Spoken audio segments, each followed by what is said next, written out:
Ciao ragazzi, oggi parliamo di Orville Burke, formidabile campione di origini giamaicane ma newyorkese d'adozione. Uno degli atleti più spettacolari emersi sulla scena agonistica IFBB dei primi anni 2000. Non a caso soprannominato The Walking Eclipse, ovvero l'eclissi che cammina, a sottolineare l'enorme ampiezza della sua schiena. Un astro nascente che mostrava il potenziale per potersi affermare ai massimi livelli dello sport nei competitivi anni 2000. Carattere tranquillo e alla mano, sul palco Orville spiccava per l'ampiezza e la densità uniche della schiena e per la massa muscolare davvero notevole, ma soprattutto per la combinazione di spalle ampie, vita sottile e gambe massicce che gli conferivano quella figura ad X che rappresenta l'essenza del fisico da culturista. Burke raggiunse l'apice della sua carriera sportiva nel 2001, quando si impose all'attenzione degli appassionati del settore, vincendo sia la Notte dei Campioni che il Toronto Pro, e fu sesto al Mister Olympia in una line-up che lo vide a confronto con Ronnie Coleman, Jay Cutler, Kevin Levroni, Sean Ray e Chris Cormier. Un tris di ottime performance che accesero forti attese riguardo il suo futuro agonistico, in tanti che vedevano in lui un credibile antagonista del campionissimo Ronnie Coleman. Purtroppo le aspettative degli appassionati che vedevano il podio dell'Olimpia alla sua portata non si concretizzarono mai, perché il percorso sportivo del simpatico Orville fu prematuramente spezzato nel 2002 da problemi di salute, lasciando così incompiuta quella che avrebbe potuto essere una carriera da supercampione. Dopo un nono posto al Mister Olympia, infatti nel novembre del 2002, durante un intervento chirurgico ad un gomito che si era reso necessario a causa di un infortunio, Orville ebbe un arresto cardiaco e cadde in coma. Sebbene il campione riuscì a riprendersi, questo evento sancì la fine della sua carriera agonistica. Orville non gareggiò mai più e scomparve dalla scena del bodybuilding.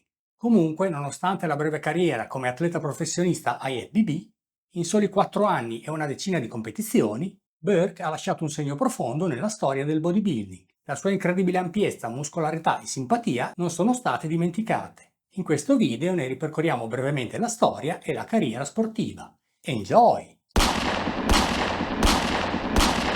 Orville Burke nasce il 18 marzo 1962 in Giamaica. Atletico e sportivo sin da giovanissimo, racconta che durante la sua infanzia in Giamaica lui e i suoi amici si sfidavano tutti i giorni dopo la scuola in gare di trazione alla sbarra per vedere chi fosse il più forte, e ricorda che sebbene agli inizi avesse una schiena molto stretta, dopo mesi di trazioni quotidiane sviluppò la forma V per la quale è diventato famoso. All'inizio degli anni Ottanta, a 18 anni, Orville si trasferisce con la famiglia a New York, negli Stati Uniti, dove prosegue gli studi e comincia a praticare il bodybuilding.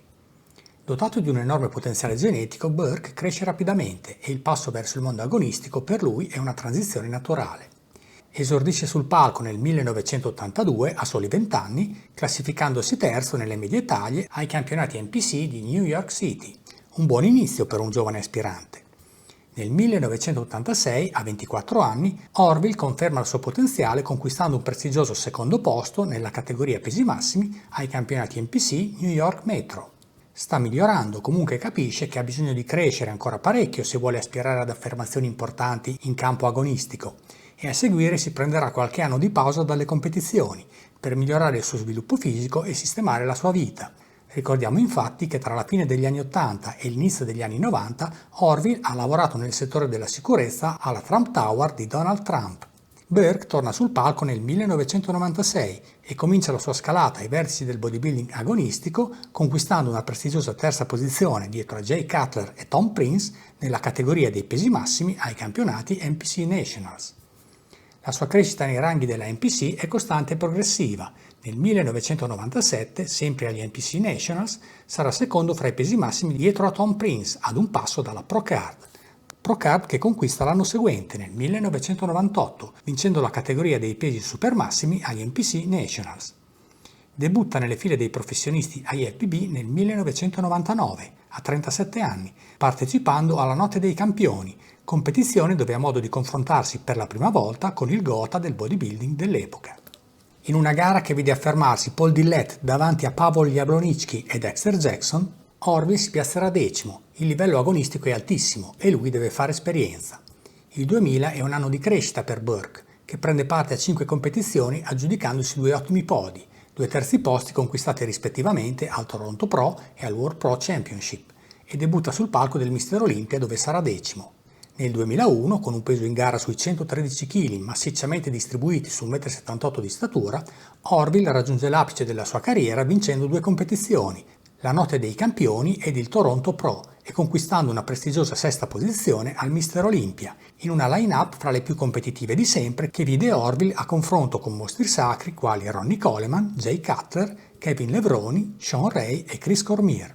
Prestazione eccezionale per Burke, allora 39enne, che entra così a pieno titolo nel gotha del bodybuilding mondiale, e i risultati ancora più prestigiosi sembrano alla sua portata, ma purtroppo il destino ha in serbo un altro percorso per lui. Nel novembre del 2002, dopo un nono posto al Mister Olympia, che lo conferma fra i primi 10 migliori atleti del mondo, durante un intervento chirurgico ad un gomito che si era reso necessario a causa di un infortunio, Orville ebbe un arresto cardiaco e cadde in coma.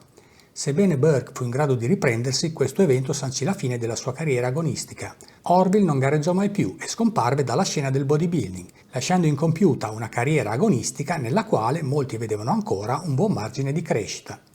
Concludiamo questo video godendoci un confronto all'ultima posa fra Orville Burke e Ronnie The King Coleman. Ciao, alla prossima!